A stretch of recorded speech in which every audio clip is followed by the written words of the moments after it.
তো বন্ধুরা দেখো, আজকে কদিন ধরে ভীষণ ভীষণ গরম। আজকে ওয়েদার খুব ভালো, খুব ঠান্ডা ঠান্ডা, খুব ভালো লাগছে দেখতে। কত মনে হয় যে কতদিন ধরে জানি একদম শরীর একদম আগুনে পুড়ে যাচ্ছে। এত ভীষণ ভীষণ গরম ছিল কদিন ধরে। আজকে বৃষ্টি পড়াতে আকাশটা দেখো মেঘলা মেঘলা, কত সুন্দর লাগছে দেখতে, মনে হয় শান্ত পরিবেশ একদম। তো যাই হোক, আজকে আকাশটা দেখে খুব ভালো লাগছে, খুব সে ঠান্ডা ঠান্ডা ভাব, যাহাতো শরীর স্বাস্থ্য সবারই খুব একটা আরাম। তো কদিন ধরে ভীষণ গরম ছিল।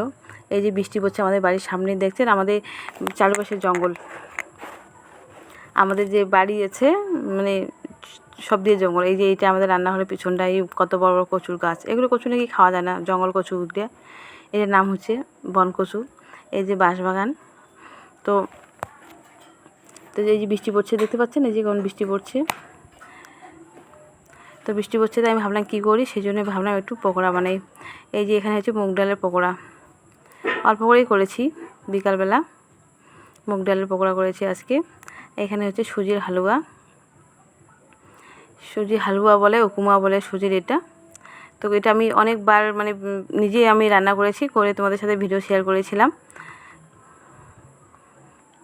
তো সেই জন্য আজকে আমি শেয়ার করলাম না, এমনি আগে আমি রান্না করে রেখেছি। আর এটা তোমার দাদাভাই নিয়ে আসে, এটা হচ্ছে ইডলি।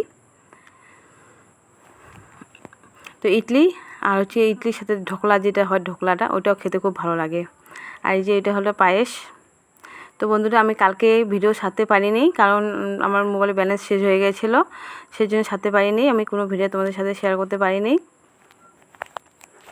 তো আমি এই যে ভিডিও আপলোড করলাম এইটুকুনি আজকে। তো যাই হোক বন্ধুরা, আমাদের খাওয়া দাওয়া শেষ হয়ে গেছে। তারপর দেখো তোমার দাদাভাই আমার জন্য পান নিয়ে আসে, তো পান খাবো এখন। তো বন্ধুরা, ভালো থাকবে সবাই।